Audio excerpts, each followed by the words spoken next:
welcome to the Unconsumed podcast. I'm Lee Corning. I'm here with my good friend Tim Carter, and we have our first ops guy today. I got my buddy Adam Klein in the house working the sound and video. So things are on the up and up with the Unconsumed podcast these days. It is every day, every day, every day. So cool, man. I wanted to bring you down here, and thanks for coming down, by the way. My pleasure. I'm excited. Well, good. Because the idea of this podcast is to talk about people and businesses and just generally cool topics. And I picked you out of a crowd because I thought, all right, so you've started a bunch of businesses from really nothing, and I'd love to hear about that. And then B, you had some interesting thoughts the other day around the future of college, and I have some thoughts on that. And I'd love to hear about that. And so I guess we'll start off with, the businesses you have today, and then how you got started in them. Yeah. So the businesses I have today, it's kind of crazy to think, because it's like one day you wake up and then you ask that question. It's like, oh man, there is a lot of stuff going on. Right. So I started out selling meat right out of college, which means I buy from the packing houses, slaughterhouses. Okay, so which packing house? Are you talking about the meat processors? Yeah, like all of them. There's your big ones like Cargill or JBS. Then there's a bunch in Nebraska. Okay. But they actually kill the animals and then cut them up into pieces, and we sell them to the people who process and make the end. Have you ever been to one of those places? I have. It's fascinating. I used to sell software to those guys. It's fascinating. And you walk in there, and there's just this smell, and I think it's the smell of death. Yeah, it is. It's not somewhere you want to be every day, or I don't want to be every day. Right, but no one minds using what they're selling. No, we all buy it. So yes, sir. So I started doing that out of college, but my dad had been doing that as long as I could remember growing up. Okay. Which is kind of interesting, because that's kind of where I would say I got my interest in what I wanted to do. So I watched my dad have his own business, but he was the only employee. Right. All growing up, and he worked at the house. So from 7 to 5, he was in his office in the house working, and we knew not to go in there and bother him. And we'd go on vacation, and he would work all day while we were at the beach, and then at 5 would come out and play. So I always knew I wanted to work for myself, because that's what I grew up seeing. Mm-hmm. And then when I was in college, I was guiding Hunter from Oklahoma. Okay. And he said, oh, no, I'm not done hunting. I'm going to stay a couple more days. And I said, you don't have to go back to work. The weekend's over. What do you mean guiding a hunter? Hunter. Okay. Yeah, on a ranch, which is a whole another alley we could go down later. But he said, no, man, my guys will take care of it. And I was like, what? Your guys? You got guys? Yeah, and he's like, I don't really work. I have 12 guys. He was a roofer. He's like, I have 12 guys, sales guys. Yeah. And I was like, this is amazing. This guy owns his own business. Right. And he doesn't have to go to work. And I was like, this is awesome. But I never you knew that was out there, but it just never clicked, because I never saw that growing up. Right. In my dad. So then I was like, okay. It can be done. I'm going to own my own business. Right. And I'm going to have people that work for me to make me money while I'm spending it. Right. So that spawned the I'm not afraid to have multiple businesses. Right. So I'll have people working for me. So yeah, there's well, let's get to the end of your laundry list of businesses, because usually people come on here and they have one thing they know about. Yeah. And you've run the gamut. So yeah. So I sell the meat, which is phone calls and text messages. I got a handful of customers that are loyal, and I do that. So it's fairly non-time consuming. Right. So it allows me to do the next thing, which was Adventures Outback, which is our residential playground business in Austin, where we sell the wood playgrounds, trampolines, basketball goals, anything kids play with outside. Right. We got a retail store, install them. And then off of that spawned a more commercial aspect of the playgrounds. Mm-hmm. So we did playgrounds for churches, daycares, homeowners associations. And then we got into building the amenity centers, which then got us into more of a all-around commercial construction company. Right. So what starts you there is the residential playground unit. So that's the one that you'd get at Home Depot, and Well, I want set to it say up? they're a little better than Home Depot. Well, I'm But saying yeah. like for the guy that doesn't know anything about this. Yeah, it's like your 3-swing slide ladder, a rock wall, put in your backyard. The thing every kid had when they were growing up. Exactly. So like, what got you into doing that? So a family friend of mine growing up was doing it in my hometown. Okay. And then I went to college at Texas A&M in College Station, and he opened up a store in Austin. Okay. So I would drive over on the weekends or holidays and install for him. And when I was working with my dad right after college, I heard him over say like, "Hey, I'm ready to move back to Abilene," and this was in like '07 when the economy was thinking, and everything was slower. So I was like, the meat business isn't as busy as it was. Like my dad can do it on his own. So meat slows down in a downturn in the economy too? Yeah. People stop eating steak and eat beans or hamburger. Okay. And you don't have to kill as many cows to make a to burger. make burger than you do to make a filet mignon. How many pigs you got to kill to get a can of Spam? Exactly. I don't know. Is Spam even a pig? I assume. It's ham and pork together, right? I hope. There's someone will know. Yeah. So when I heard him say that, I was like, man, I know how to build those. Right. And I can sell meat. Maybe I can sell a playground. So we worked out a deal. I bought him out. Right. Moved to Austin. Sold everything I had in Abilene to get a loan to buy him out. Mm-hmm. Lived on a friend's couch in their apartment. Slept in the warehouse because I was working so late and had to get up so early. And for the first 2 years, I hired a girl, and she sold, and I installed, and just kind of built it up to where I was able to hire a high school kid to help me, and then eventually a full-time guy to help me, and then a manager to run the warehouse. What's the going rate on hiring a high school kid?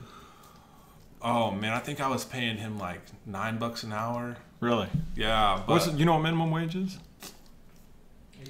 $8.25. $8.25. If you can find someone that makes $8.25 an hour, I would be amazed. Well, I'm sure they exist. Because I haven't met one. I would love to find some guys that work for $8.25 an hour. Yeah, because everyone always when I talk to experts in any kind of business, they're like, I could teach a monkey to do this. Yeah. And I don't know what your opinion on high school kids is, but it's close to monkey, right? Yeah, and the deal with I can teach a monkey, I get that, but I can't teach the monkey to show up to work every day. Yes. That's where the issue is. Right. Most anything anybody does isn't that difficult. If you could, and that's like a big thing to think about, right? Because if you can get someone to show up, you can command 9+ even at 15, right? Yeah. Because it's like, because I was looking at pizza joints in Austin. You can buy a pizza joint, and then I had some buddies that were in the space in Chicago, Papa John's in particular. And did you know in Texas, Jerry Jones owns the rights of Papa John's from Dallas to Bastrop, which is, if you're not familiar with Texas, is almost all the place where people are. Yeah, yeah. 200 plus mile stretch. Yeah, 200+ mile stretch. You can't own a Papa John's. So I was pretty bummed out by that. But then I talked to my buddy who had 8 of them in Chicago. And he says, if you can get people to show up for work, fantastic. It's a great business. Mm-hmm. But, 3 nights out of the week, if you have multiple locations, you're going to be delivering pizzas. Yep. And I'm not interested in doing that too terribly much. Yeah, I would even say I've been doing the playgrounds for 7 years in Austin, and I would probably say in the last 18 months I haven't installed a playground. But prior to that, there'd be guys wouldn't show up, and I would think I was doing this. Right. But nope, plans changed, and I would be installing the playground because it was scheduled. The customer expects us to be there, and we weren't not going to show up. Right. So yeah, I get that. That's the toughest thing about having. And going back, my dad would say, I didn't want to deal with people. Right. I worked managing people. I just didn't want to have people work for me and have to deal with that. Right. So, but I think I'm hopefully past that hump where you've got a selected group. Yeah, I've got some good guys that over have time. been with me for a while. Mm-hmm. I probably need them more than they think I do, or I let them think I do. But I hope it's like a mutual relationship there. Right. It's a good job for them. They do me a good job, and we both benefit. Right. So, yeah. So you've got a meat trading company. You've got a residential playground company, a commercial playground company, and then a commercial construction company. Yeah. So now that puts us at 4, right? Yeah, so I would say the commercial playgrounds and commercial construction are same thing. Same thing. Yeah. So, and that's where I spend most of my time is doing the commercial stuff now, larger jobs, because I've got a good crew that handles the residential stuff. Right. And then we've got a Mosquito Squad franchise. This is my favorite. In Houston. And so we got the service in Austin at our house, and it was phenomenal. I mean, it was like you. So is this a franchise? Yeah, the Mosquito Squad is a franchise. And I was looking around in Austin, and there was like a couple. And I look in Houston, which is like 6 million people, massive. And so I go in and I get the rights to the whole city. You're the Jerry Jones of Houston. Well, that'd be nice. Well, it's not Papa John's, it's Mosquito Squad. Yeah. And so with the playgrounds, it's a lower volume, higher ticket business. Okay. And so explain that to me, because you were telling me about like Houston. If you haven't spent much time in Houston, is extremely humid, extremely hot. It's like the perfect place for mosquitoes. Yeah, and the mosquito season is like 10 months out of the year. Whereas Chicago, right? Y'all have a like very distinct mosquito season. Yes. I mean, it's gonna get warm up and then it's gonna get cold. Yeah. And then there's no mosquitoes when it's cold. Houston, it could be hot all year. Right. So instead of spraying for 4 or 5 months out of the year, I'm spraying for 10 months out of the year. Right. Which I liked, that aspect of it. As the seller of spray. Yeah. So with the playgrounds, I was saying it's a lower volume, higher ticket. Our average ticket's probably $3,000. Right. If you make your margin. So the mosquito, my average ticket's $74. So it's a low ticket price, but a high volume. We're running 7 trucks. They spray between 15 and 25 houses a day, depending on how tight the route is. Mm-hmm. So when I got into it was kind of a challenge to me to completely shift my business mentality from low volume, high margin to we've got to do high volume to make money. Right. So it's pretty fun to like work in this business and then, okay, now I got to deal with mosquito today and just completely alter. So it's a good challenge. So you wake up in the morning and you're like, okay, so I've got to install a playground. I've got to spray 15 houses for mosquitoes. I've got to trade prime rib from Omaha to Houston. It's like, that was pretty cool. Yeah. Is there anything else? Is there any other business that we've overlooked? Yeah, so there's one other. There is one more. There's a couple. Okay, let's have. You said one time to me you have to have 7 income streams? Yeah, so the stat is, and this is I believe it's from Barron's. Okay. I could be wrong. Is the average millionaire in the United States has 7 streams of income. Okay. So I'm one away from making a profit. I need to add a business. I need to go tomorrow and start a new business. Okay, well, I mean, I got some ideas. 6, yeah. Because I'm at 6. Okay. So the other one is, okay, I'm in Houston starting my mosquito business. Right. I'm driving by a car lot, and I see this like inflatable bounce house in the back of the car lot. And I'm like, what is that doing in the back of the car lot? So I go back there. Well, it's this guy who built this tent that you blow up in like 4 minutes, and you can back the trucks into it, and then you spray bed liners on the car lot. Okay. So what happens is in the past, the car lot would have to drive across town to the bedliner place, drop the truck off, and then send another guy to pick him up and bring him back to work at the car lot. And then they call 5 hours later and say, hey, your truck's done. Right. So they drive 2 guys back over there, pick it up, bring it back to the car lot. So it's extremely inefficient. Right. And for these big car lots that are selling 400 trucks a month, when we show up and say, hey, I can spray 15 trucks in one day and do it for $150 less than that guy does. Right. It's like, whoa, so I'm watching, this is phenomenal. And then you think in Texas, like how many trucks get sold? Tons. I was shocked when I came down here how few cars are not pickup trucks. Yeah. Or like a Suburban or a Tahoe or something. Yeah. So then I learned in the industry, like used cars is huge. It's almost, they make more money on used than they do new. So they take the trade-ins, and then they have a budget for like refurbishing it. Like if the rim's nicked or there's chips, they'll fix the paint. Right. So you buy it, you get a truck in the trade-in, and the bed's just scratched up, and they spend all this money to fix the outside, but the bed looks bad. So you go look at a truck, and you're like, man, this truck looks great. And then you look in the bed, and you're like, oh, they didn't take care of it. Mm-hmm. So I'm like, hey, I can make that truck look awesome in 30 minutes for a couple $100. And make it worth $1,000 more. Yeah. Potentially. Instead of it sitting on your lot because people are like, or negotiating off of like, man, but that's so true. used. That's so true because I own a F-150 and I bought it used. And I remember looking in the truck and making my decision on how hard this truck had been used. Yeah. And I guess it makes sense. And they're saying like, man, I'm never going to spend the money to run it across town on a used truck. And then the stats are funny, like, you know, they're going to get a chipped windshield, so then I'm a couple $100 to fix the windshield, or what if he gets in an accident? So I was watching this guy like, man, this is phenomenal. And he's like, yeah, I do it in Houston. I got a guy that does it out in West Texas. And I was like, dude, no, I want to do it in Austin. Right. So like 3 years ago, we started doing that. And it's good, but the car business is like busy and slow. But we average like 75 trucks a month. I got 2 guys that go the same car lot every Monday, the same car lot every Tuesday, Wednesday, Thursday, and Friday. Spray between 3 and 15 trucks depending on what they got. So that's a little business. And I got the route set up, little bit. Usually when there's a problem with the machine or something, they'll call and we got to fix it. But so that's another one. So that's 5 businesses. That's 5. And then the other one is I have rental properties. Okay, so like classic residential. Yeah, college town. Single residence or? Yeah, single. College kids, only rent to college kids. Only rent to college boys. Okay.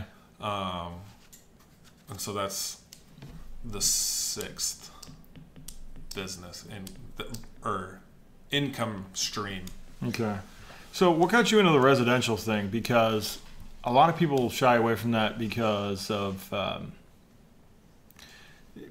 you can, if one renter leaves you, then you've got full on occupancy, right? So when people talk about apartments, they're like, okay, so I've got 100 units, 10 people move out, I still have 90% occupancy, 90% revenue. With a single unit house, you lose the tenant, you're at 0 occupancy all of a sudden. Yeah, so that's where and it's just a fluke deal. When I was in Abilene, there's 3 colleges and 2 of them are real close, like within 2 miles of them, and I bought a house and was living in it. And when I was going to move to Austin, I put it up for sale, trying to get as much money as I could. And these guys were like, hey, would you rent it to us? And I was like, yeah, I mean, maybe. Thinking like, hey, if they pay my mortgage and I get a couple $100, that'll like pay for gas or something while I'm in. And I just threw out some dumb number and they're like, sweet, we're in. And I was like, what? And then I learned in that year that the college kids, they don't pay their own rent. Their parents do. Right. So I make them sign a year lease. Their parents mail me a check.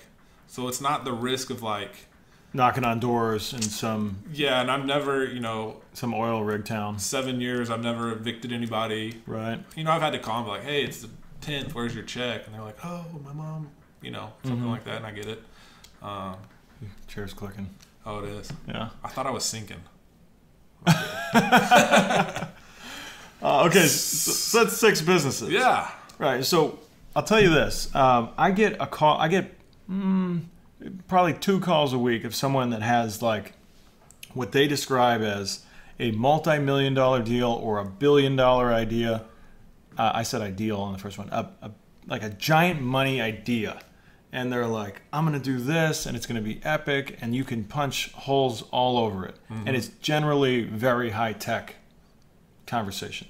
So you have 6 businesses that I would consider all relatively low-tech. Would you agree? Mm-hmm, for sure. But are all things that you can do and that you've just noticed an opportunity, and you're like, I want to do that. Yeah. I saw a guy spraying bedliners behind... it looked like a bounce house behind the truck dealer. I could do that. Yeah. And then add some efficiency to it, add whatever it takes, and then you've got a profitable business. And I can't tell you how many businesses I see, applications, software businesses, this, that, and the other, that never become profitable. And so, like, these things are profitable immediately, right? Well... I mean, it takes a lot of work. It's not like they pay for themselves. Let's put it that way. Okay. So if there's like a note or the expenses, it covers them. So, but there are things that make these things not high tech, but very complicated. Yeah. Which is, okay, so if you're buying trucks and you got employees, obviously you're managing payrolls and you're depreciating assets and all that stuff. Do you do that personally, or you got an accountant? No, I have an accountant that does but the day-to-day stuff, I handle all that. Because, I would say we're fairly new still. Right. In all of this. So there's a lot of money management, especially now that we have the bigger jobs. You got to manage the money, watch the money, know what goes here, or when this is coming out, when this check's coming in. Right. Cash flow stuff. Yeah, for sure. But I would say now, Mosquito Squad's in its 4th year, and it's on its own. But for the first couple of years, I might have to take some playground money and swing over here to cover payroll. So the original businesses afford the opportunity to find the new businesses. Yeah, and the idea was behind that, it's if I can take Adventures Outback and I paid off all my notes, it's debt free, and I have X amount of dollars in my account. So let's say that number's $50,000. Right. I can run 5 months. I can do payroll, rent, just hard expenses that I know 5 months. Well, if I get it up to 80 because I had a couple good months, I can take that 30 and invest it in another business. Right. And I still have this. Instead of now I have 100 in my bank account, but I don't have another stream coming in of money. And so it's and this is something I hear all the time too, because I spent a lot of time in the trading world and talking to people who trade, and they always are looking for something that isn't stocks or bonds to own, because those things fluctuate. They're looking for things that can generate cash flow on a regular, consistent, predictable basis. Yeah. And so if you can do that once, it seems to be that it will perpetuate itself. And I think it would be hilarious to drive in the passenger side seat of a car with you, because you'd probably spot another business. Yeah, my wife would be like, ugh. I've had enough. And I would even tell her, we were at the point, we've been married 7 years, and I'd be like, I've almost got this business paid off. And she's like, well, what does that matter? You're just going to start another one. Right. Well, you got to get to 7. Yeah, I know. Well, now I do. I have an excuse now, for sure. But, they're all different. Well, they are all very different. They're all managed the same way. It's a service. We're providing a service. Right. If you're buying a playground and you spent $2,000 with me, that might be a lot of money to you. Right. And I want you to feel like you got your $2,000 worth out of that purchase. Right. So the installers have to show up. They have to be perfect. They have to be happy. You have to be pleased. If you're not pleased, we need to make it right. Same with the mosquito spray. You pay $74. We're going to show up when we say we're going to show up. We're going to spray where we say we're going to spray. Right. And if we don't and you call us, we're coming back. Right. And we tell the customers, if you call me and say you still have mosquitoes, I'm getting you that day if you call me before 2 o'clock. I'm getting someone there. We're spraying your house. So it's just service, and it's the mentality of my guys. It might really be annoying or put you off a little bit to think you're done for your day, and I'm like, nope, go spray that house. Right. But at the end of the day, after you spray her house and you get back in the truck, you're like, man, she was really happy and pleased and grateful. Right.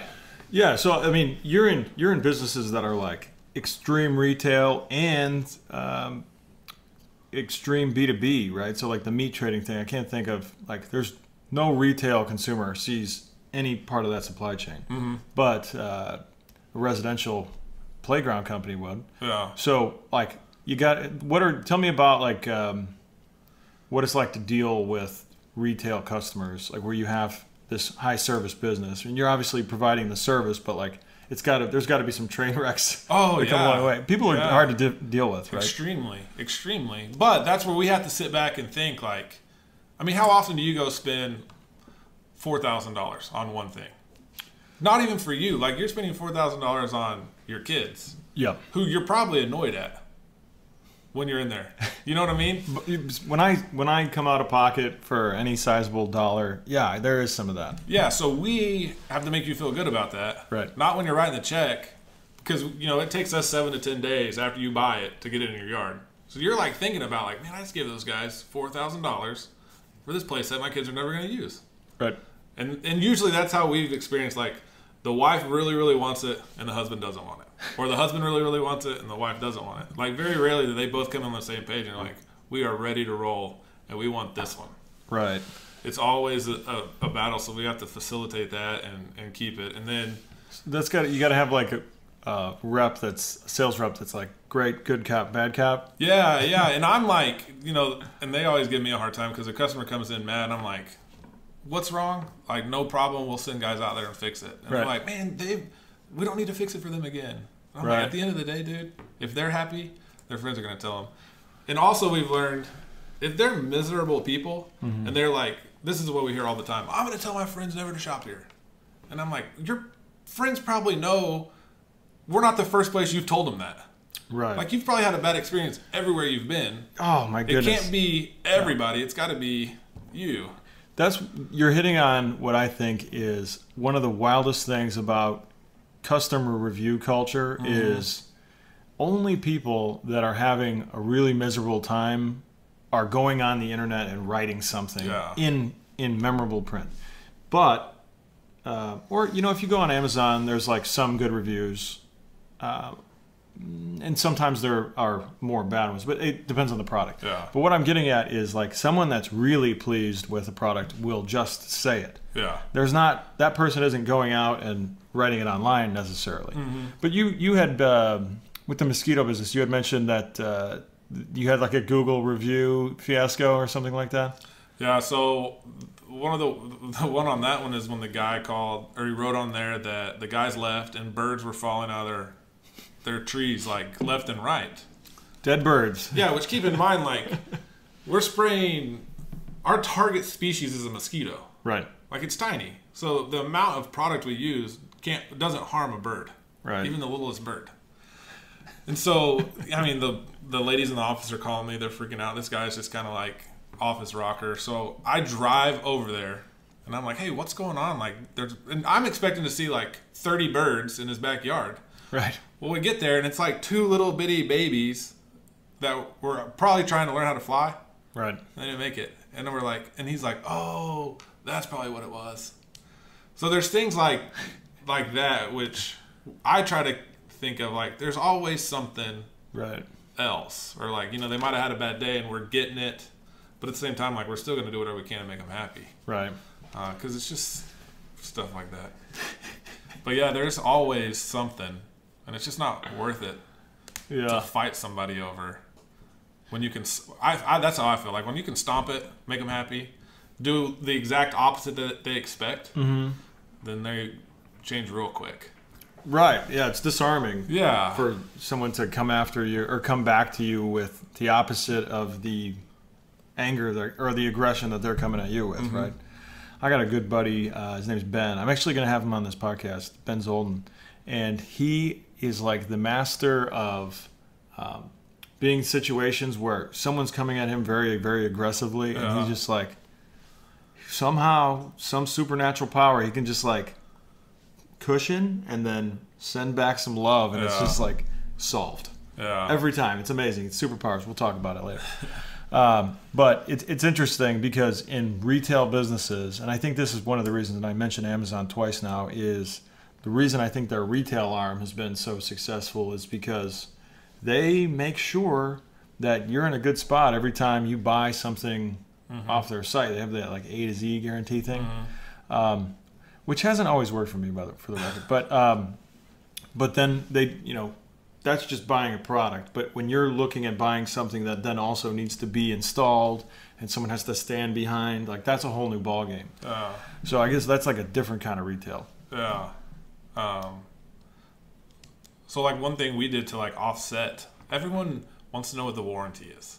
Right. And see Tommy Boy? Okay. Everyone has a lifetime warranty or a guarantee. Right. And they're like, what does the lifetime warranty mean? I have extra time. Yeah. So what we do for the play sets, which has been extremely effective for us, we went back and looked. When I was selling, this was all like, I could just deal with it. But then when I hired people to sell, they're like, man, this is the biggest obstacle I have is like, they want to know what the warranty is. Right. So I go back and look, and we've learned like, if we sell 500 play sets, I might do like 20 warranties in a year. Okay. And it's not the ones we did 5 years ago.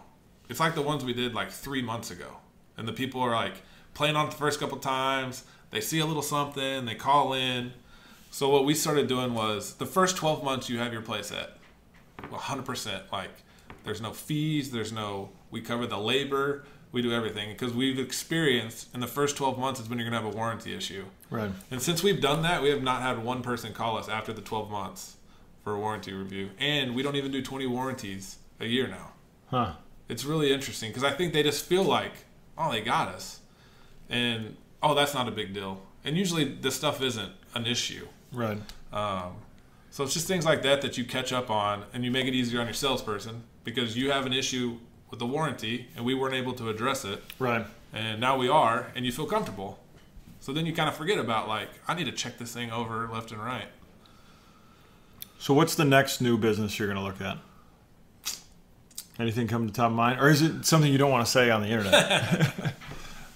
No, I mean, what I really want to do, which we kind of talked about a little bit, is land development. Right. Since we've been doing the commercial So projects. it follows the track of like the things you do. It goes from small residential building to larger to commercial to amenity centers. Which if you live in a neighborhood, amenity center is like where the pool and weight room and the mailboxes are. Exactly. And I relatively big building. I think what's really captivated me about that is being on those jobs and seeing the inefficiencies, and like going on there as a subcontractor to do a job, and you see 14 other guys doing 14 other jobs, right? And they're backed up because I'm waiting on this guy. It's like, man, this is so inefficient. There's so much wasted money. Right. We could come in and just do it all and be done. Like I wouldn't have to call the concrete guys, not like, oh, we got to wait till the electrician gets done. Right. And the electrician's like, I'll be there on Tuesday. Well, he doesn't show up till Friday. And the concrete guy was scheduled to be there Friday, but he's like, well, now I'm booked. I'll be there the next Thursday. So right. then there's all this dead time. So the project drags on. Right. I'm like, man, if we could do that for ourselves where... You were the concrete guy and you were the electric guy. Yeah. Gotcha. And just boom, boom, boom. So what sizes of projects are you looking at? Are you looking at like... small houses, apartments, urban sites. So like the residential development, you know, the common homes, going into the raw land, putting the roads in, and then selling the lots to the home builders. Okay. And then so we can handle all the like civil work, building a amenity center, and stuff like that. Everything but building the actual house. Yeah. Okay. Basically, I would like to, in the future, get away from the customer and not have to deal with the... And because even in doing the commercial projects, we've had people like, hey, can you do this at my house? And I'm like, you know what? I don't have time to look at 14 colors to paint the wall. Like, my mind's past. I like the commercial where they say it's blue and we paint it blue and they're like, it looks great, and we go to the next job. Right. Instead of like, that's not the right shade blue. Right. Well, that's the one you picked. Yeah, you know, it's funny, and I'm in software and sales, and I've been there for a long time, and I used to have, I shouldn't say this, but I will. I think when I was younger and I was less skilled, not that I'm super skilled now, but I had so much more patience for indecision because I wasn't wasting my time because my time wasn't that valuable. And then as I got older and I started to know what I was doing a little bit better, now my time is, at least to me, pretty valuable, and I don't have time for the indecision. So I can see that when you're like, I want to get away from the retail exchange. I guess that makes a lot of sense. So I guess my next question for you would be is, like, can you tell me the background? So like, I'm looking at all of these awesome things you're doing, and they're things that don't really like fit my day-to-day world very well. So I'm like, awesome. Also, like outside of when you don't know about things and you hear about them, you're like, that's cool. Yeah. Because I don't know it. No, that's like what I love to hear you talk about your stuff, because I'm like, man, that's like so foreign to me. Right. It's cool to hear about other people's cool stuff, and that's, I guess, one of the reasons we're doing this podcast in the first place. It is. Is that what prepared you for this? So, like, I look at the way that you run your businesses. I look at commonalities between other people that are on this podcast. hopefully some things I haven't, hopefully to develop in myself. But like, where did you prepare yourself? And I guess that would like kind of lead in like where you're from, how you figured out this track. Because these aren't things that everyone's doing. Yeah, so I have to go back to watching my dad. Right. I mean, woke up every morning at 7 and sat in his office until 5. Right. And that's back before email and cell phones. You were in there from 7 to 5? No, he was. But I mean, he was in our living room. We could see in his office. Right. And he was just in there pounding it out. It was just like no man's land to you, though. Yeah, I mean, like no internet. I just can imagine like a pen, a paper, a Rolodex, and a phone. And he's like, "You want to buy meat?" And they're like, "Nope." "Yeah, I got some meat to sell you." "Nope." I mean, every day, just boom, boom, boom. So I love it. Well, like my thing, I tell the guys all the time, like, look, we're gonna wake up every day. Right. We're gonna work hard. Right. And we're gonna do what we say we're gonna do. And then it solves a lot of problems. Well, I love that because I love simple wisdom, like something I can just say in my head and repeat and know it's right. So like, wake up, work hard, do what we say. Yeah. Sounds simple to me, right? If we do it, you'd be surprised how many things will go right. Yeah, it does. And then we all make money. Yeah, especially if the endeavor is to make money, right? Yeah, like we don't make money and then we do the right thing. We do the right thing and we make money. Right, and I'm like extrapolating this out big, like in your house with your family. If you wake up, you work hard, and you do what you say, your relationships are probably going to get better. Exactly.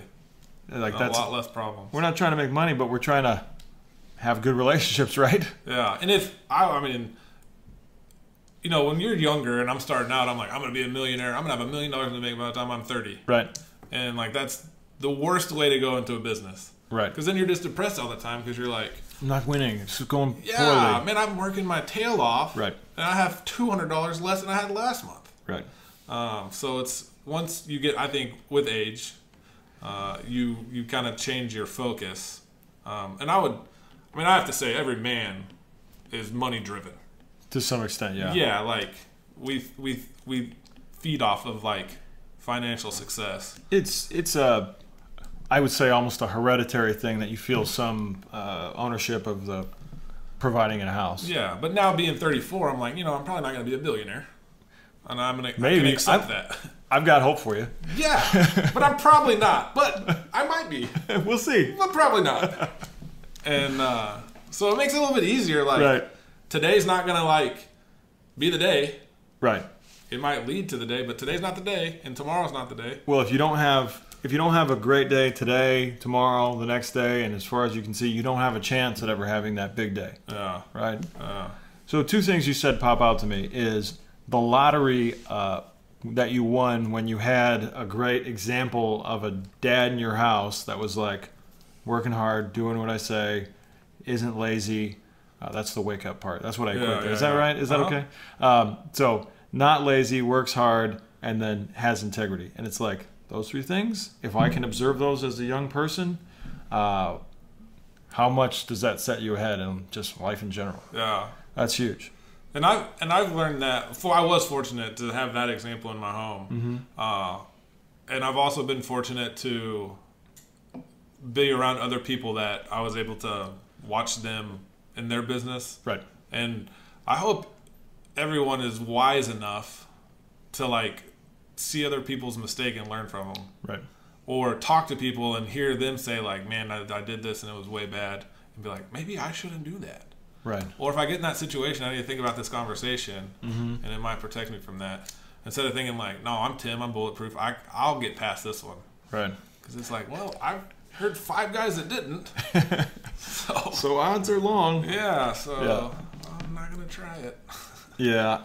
And so when I'm hearing about your preparation cycles, well, I guess I shouldn't skip ahead. Anything in high school that happened that was formative that you were like, this is going to help me be what I am in the future?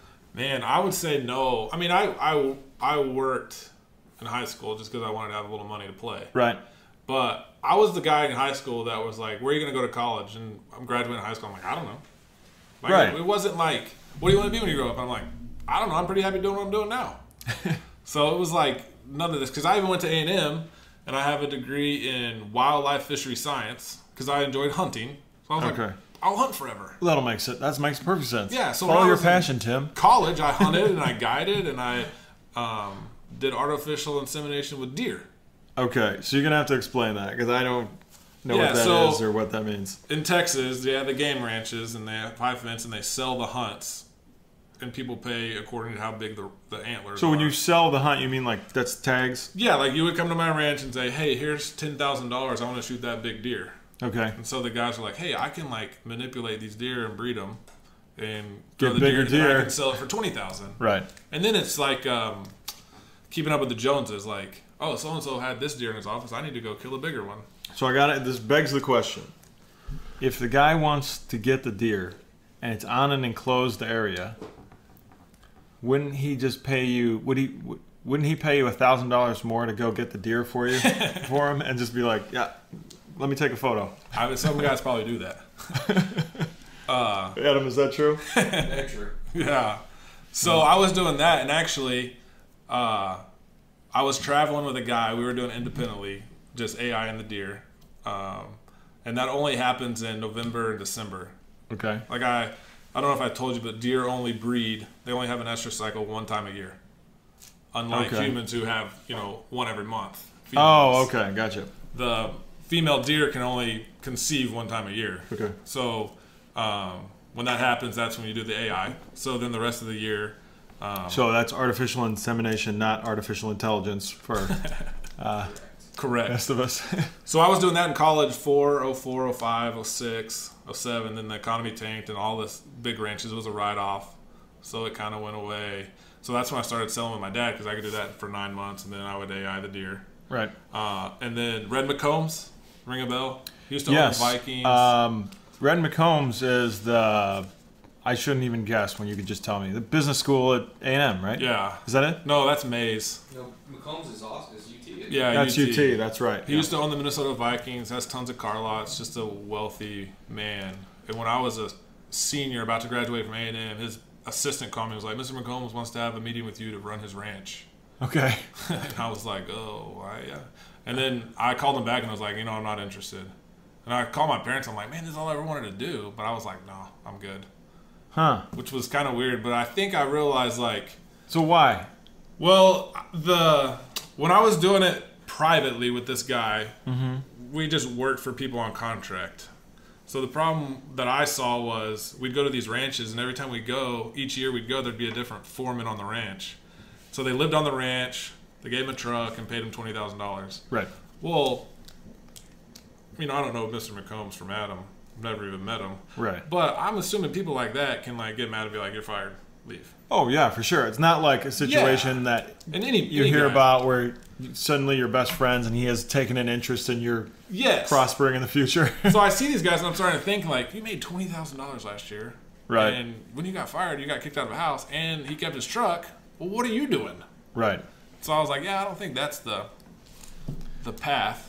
Okay. I want to go. So I was and like, that's like the MBA in that thing. Yeah. Right? But I was like in it all at college. I had the coolest job. I was making all these contacts, and I was like, this isn't for me. Right. So then, subsequently, I end up in Austin selling playgrounds. So you get out of college, and so I got to ask you this. I went to college in Virginia, and I can't think of more than 1 or 2 times that what I learned in college informed what I was doing. So I think like in complete sobriety here, I think like high school is as far as you need to go in terms of like formal education. Yeah. No, I tell people all the time, college put me 5 years behind. Oh, right. I thought you would disagree with me because everyone that goes to A&M loves A&M, right? Yeah, I guess. Okay. It's a great school. I had a good time. But when we talk about business, I feel like I'm 5 years behind. Because of the time spent in school. Yeah, so I've been in business for 7 years in Austin.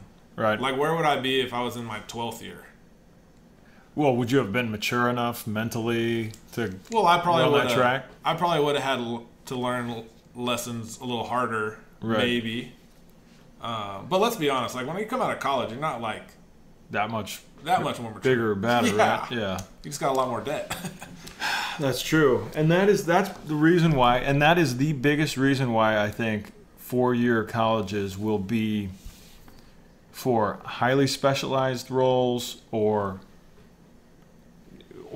they need to there needs to be a major contraction in colleges, right? So like there's 360 Division I schools. Adam, can you look and see how many colleges there are in the United States?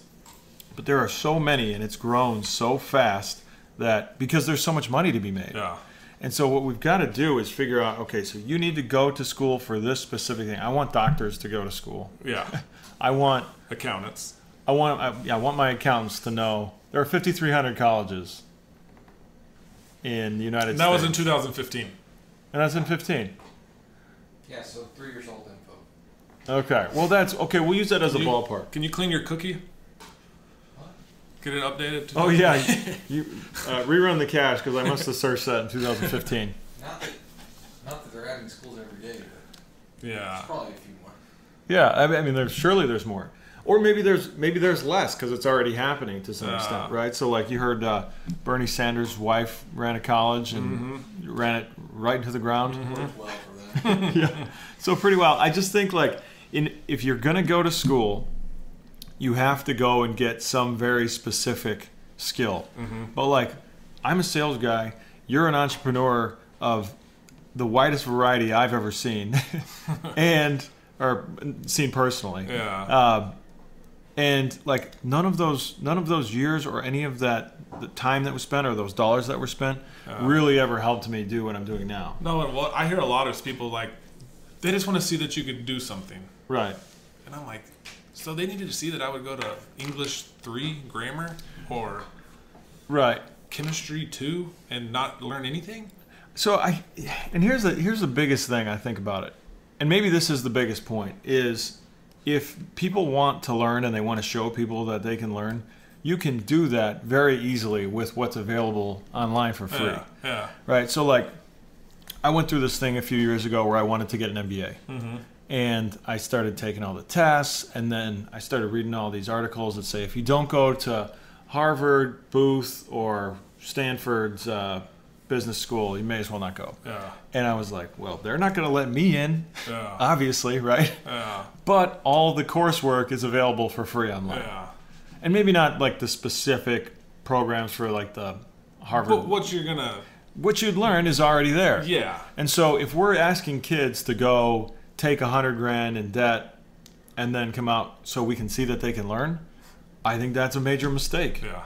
I think what we should do is, I guess this is off the topic of your story, but what we should do is we should have like an online program where kids can go dial it up and it's super inexpensive and you can learn the courses and take the tests, maybe even show up to a thing once in a while. Yeah. But you don't need to spend $100,000 on that and saddle a kid into indentured servitude for who knows how long. So that's funny you say you went on there to get your MBA and you're like, man, it's all here. I just look at Yep. it.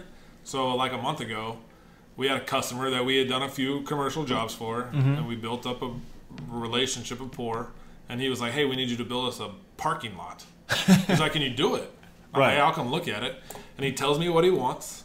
And I could tell that he had obviously got other people that come, like parking lot companies to come quote it, because he tells me exactly what he wants. And he's like, he knows the words, the lingo. Yeah. Okay. And I'm like absorbing it, thinking, hearing it, trying to remember. And he's like, can you do it? I'm like, yeah, hold on. I got to take a phone call. Literally go get my truck, pull up YouTube, like how to build a parking lot with these things. And I read it and I'm looking at like 15 minutes. And I go back in there. I'm like, dude, we can do it. Like, I love it. No big deal.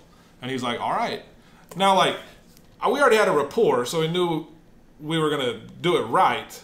Like, you mean rapport is one of those words that gets thrown around with synergy and stuff like that. So you had a mutual respect, and he knew that you showed up on time, you work hard, and you do what you're going to say. Yeah. Right? So he got your motif. Yeah, but I don't think he knew that we didn't know what we were doing when we showed up to do it. Right. But we got it figured out, and it was good for everybody. But it's just like that. Like, I would say 15 years ago, right? If there's two guys in Austin that do drive or parking lots, those are your two options. Yep. Because if I called in, if I'm like, hey, Lee, this guy needs me to build a parking lot, you telling me to do it? You'd be like, no.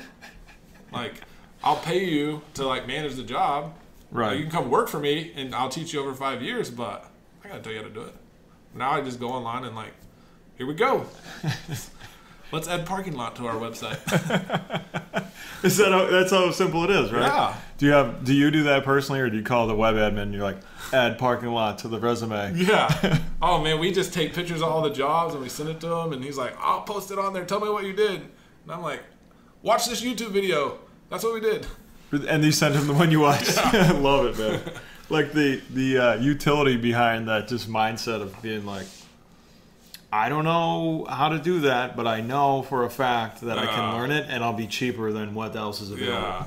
Because you're learning it, right? Yeah. And then once you're, and this is my favorite thing to observe in human beings is, I don't know how to do it.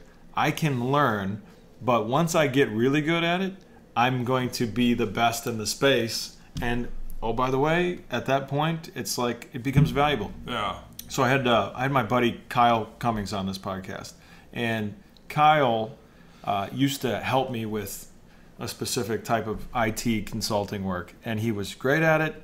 I would argue one of the best in the world, and he just hadn't gotten enough customers to gain steam yet.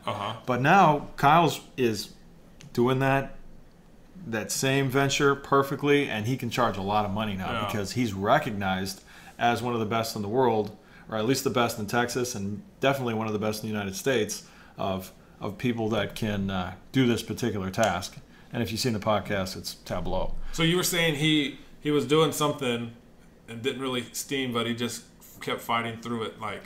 Right, he just picked it up as he went. Yeah. And then it made his skills very valuable. Yeah. And so if you keep after it, and not enough people are keeping after it, then you become one out of many that can do this task. I wish you knew the answer to this question, but I wonder in his mind if he was working on it and it was difficult and he was trying to figure it out, if he was thinking in his head like, this has got to be difficult for everybody else. Yeah. And I wonder at month 6, like, did 40 people just drop out and like, okay, I'm going to go do something different. So he's like thinking, because that's how my mind works. I'm like, this is not fun. It's tough. I'm going to be so miserable at the end of the day. This feeling that I'm having will make 40 people quit. Yeah. But I know, like, people aren't going to fight through. So I would, maybe if he comes back around, you can ask him, like, did you think, call him tomorrow. And then 12 months, he's like, man, like, I'm at the top of the game because I figured it out and no one else did. Mm-hmm. Yeah, and I think that is a really interesting way to look at that, because I used to I still am a big fan of Larry Bird and the Magic Johnson rivalry from mostly the 80s. Yeah. But those guys were so fired up about getting better in the offseason because they knew the other one was. Yeah. And they don't want to show up at any disadvantage in the next year because it's clearly going to be in the NBA Finals and there's only 3 channels on TV, so everyone's going to see. Yeah. So I was like, I love that mentality of, when I go through the hard thing, someone else is too, but not everyone can go through it. Yeah. That's cool. Here's a funny thing. I think it's funny. So, like, I don't know what my GPA was at A&M. Like, really? I have no idea because you graduate and they don't say Tim with a 3.3 GPA. Right.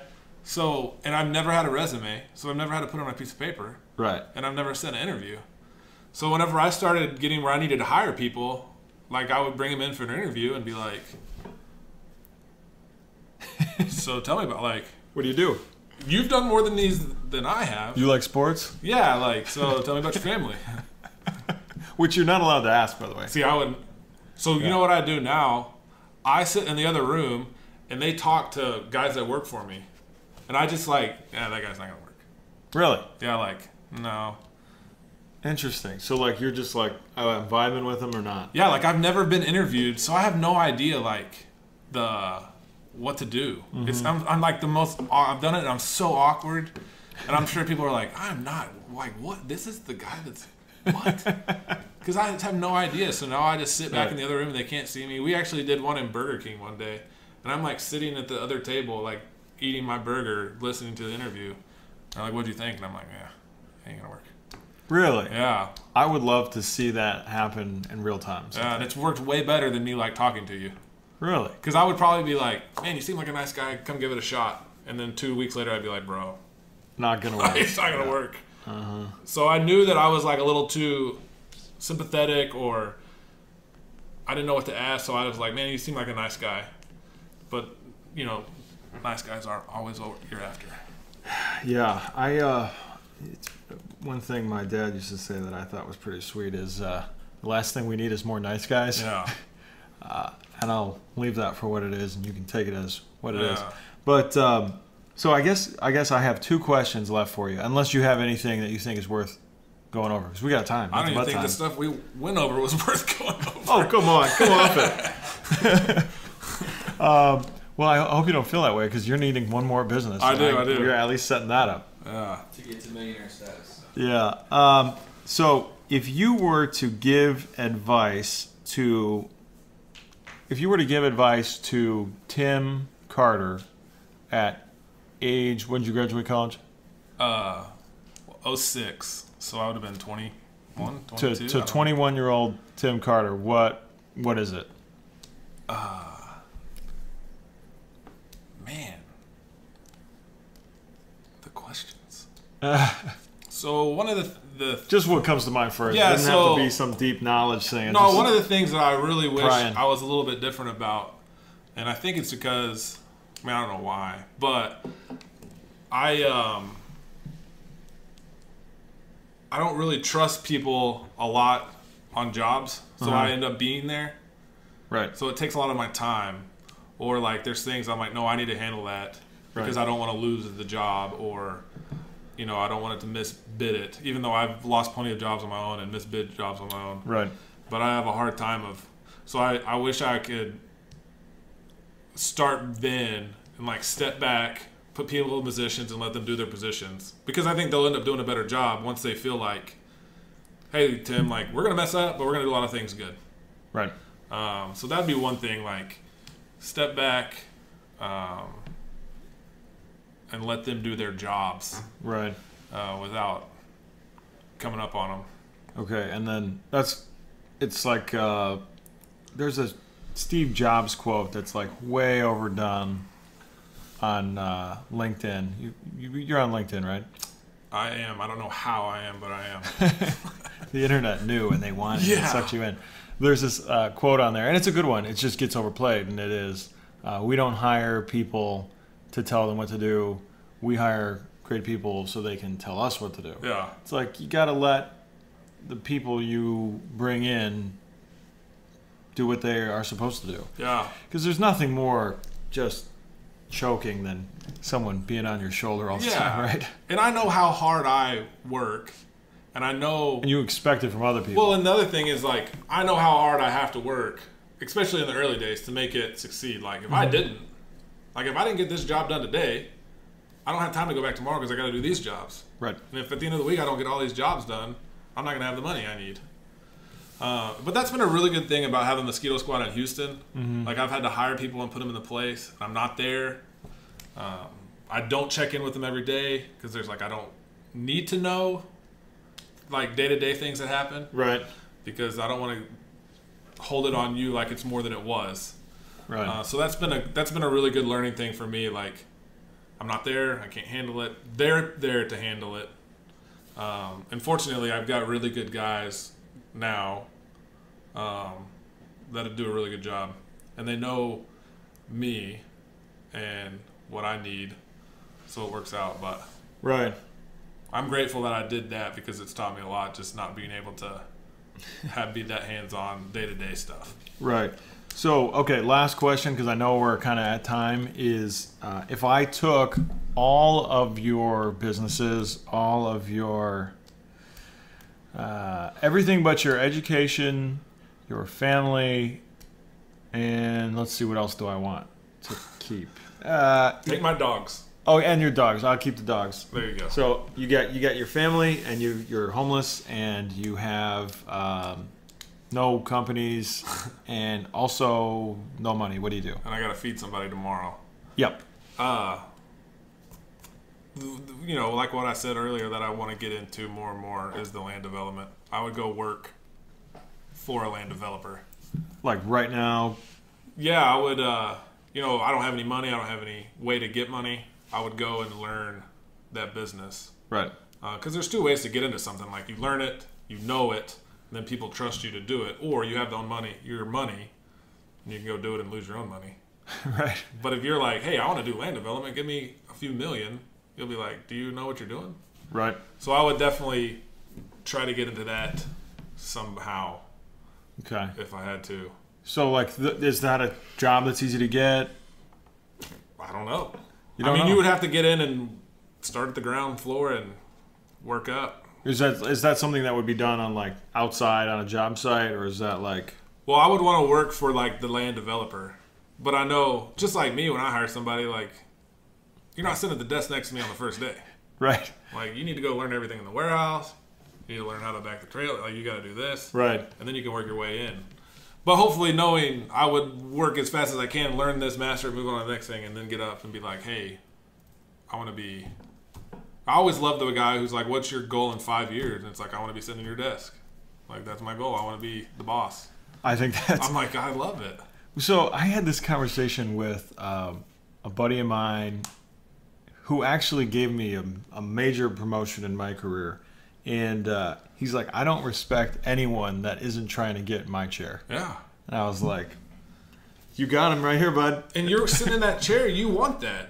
Yeah. Like, what else could you possibly put in front of that person that, like, if they don't want that, then they just want to sit right there. And that is not someone you want sitting in that chair because they're happy to be there and that's it. And this is as far as we want to go. And you're going to get about this much effort from that person. That's my take. Yeah. You know what I think of? It's interesting. You know, I hear my dad say this back when he was in his 30s, 40s working. If you change jobs, they'd be like, why'd you lose your job? Mm-hmm. Like, why couldn't you keep your job? Right. But nowadays, if you don't change a job every few years, they're like, can't get a new job? Like, what's wrong with you? You can't move up somewhere? You're not marketable anymore or what? I thought that was so interesting. Like, how it's kind of flip-flopped. I got a job at IBM after my trading days, and my dad called me. He said, never, ever leave IBM. Because that, in his mind, was like the cream of the technological crop. I was like, well, this is going to be disappointing, Dad. Yeah. 6 jobs later, right? Oh, at least 4, Yeah. Oh, man. So that's all I got. The Tim Carter motto, wake up, work hard, do what you say, and good things will happen. Hopefully, at the end of the day. I think they will. The end of the month, the end of the year. All right, buddy. Thanks for coming on. Appreciate it, man.